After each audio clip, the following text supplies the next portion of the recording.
Assalamualaikum warahmatullahi wabarakatuh. Halo sobat setia Fakta Kehidupan. Tidak lupa kami sampaikan salam sehat, salam sejahtera. Semoga tercurah segala bentuk kebaikan dan juga kita semua dalam lindungannya. Seperti biasa, kita akan berbagi kisah dari yang unik, menarik sampai bikin nangis. Mari kita simak kisahnya.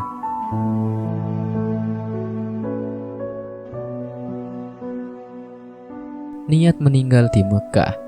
Wajah jamaah umroh ini berubah menjadi seperti ini.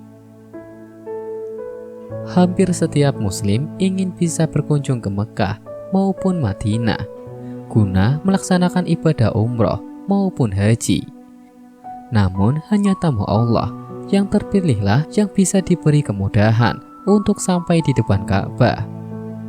Salah satunya seperti seorang jamaah umroh yang meski sedang sakit dan sedang uzur, ia tetap bersikeras untuk bisa pergi ke Mekah. Jamaah umroh itu pun akhirnya meninggal di Mekah sebagaimana keinginannya. Kisah ini dituturkan oleh Biro Perjalanan Umroh Malaysia yang menjadi biro tempat pendaftaran jamaah umroh tersebut. Diketahui bahwa namanya adalah Pak Fauzi. Ia merupakan seorang warga Kota Baru, Kelantan, berusia 59 tahun. Sejak tanggal 16 Desember, ia sudah mendaftarkan diri untuk bisa melaksanakan umroh di akhir tahun.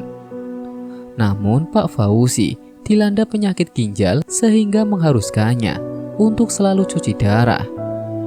Karenanya, pihak biro penyelenggara pun hanya akan memberangkatkan Pak Fauzi jika pemeriksaan dokter menunjukkan hasil yang baik.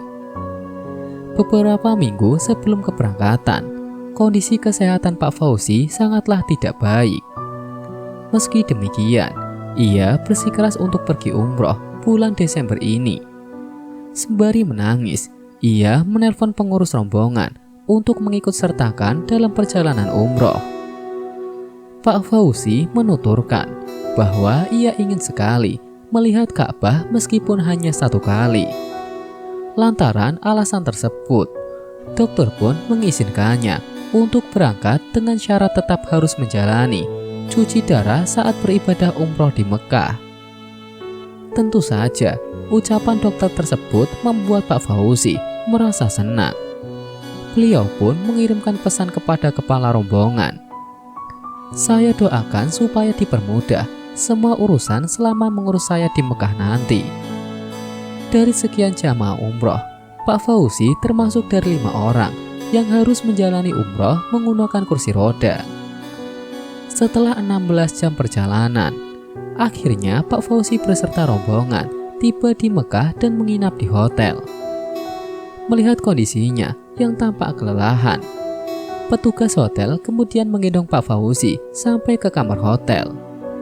Sungguh aneh, setelah check-in karena Pak Fauzi harus turun dari kamar hotel sendirian guna melakukan tawaf dan sa'i.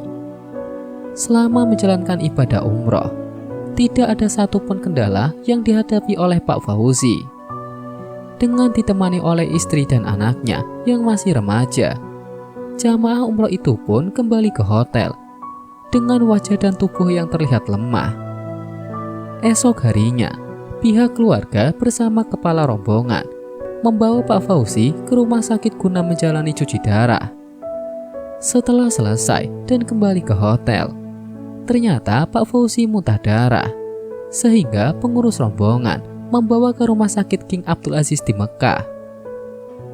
Dirasa cukup sehat, Pak Fauzi kemudian diperbolehkan untuk kembali ke hotel. Namun ternyata saat lewat tengah malam, kondisinya semakin parah. Pengurus jamaah dan muthaif pun mengantarnya ke bagian gawat darurat. Setelah menjalani pemeriksaan selama 2 jam, akhirnya Pak Fauzi dimasukkan ke ruang ICU.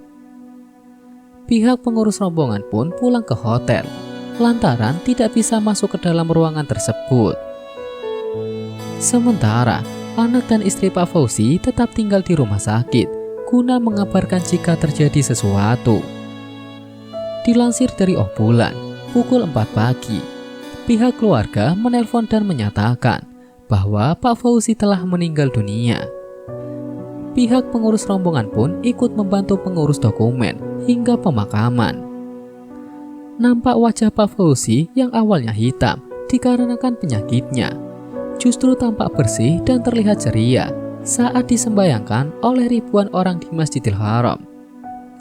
Diketahui dari istrinya bahwa Pak Fauzi sangat ingin datang ke Mekah dan meninggal di sana. Bahkan sebelum meninggal, anaknya sempat bermimpi sang ayah meninggal awal subuh. Semoga kita pun bisa berakhir dari dunia ini dalam keadaan husnul khotimah. Amin. Semoga kisah di atas bisa menjadi pelajaran untuk kita semua. Sekian. Wallahu a'lam bishawab.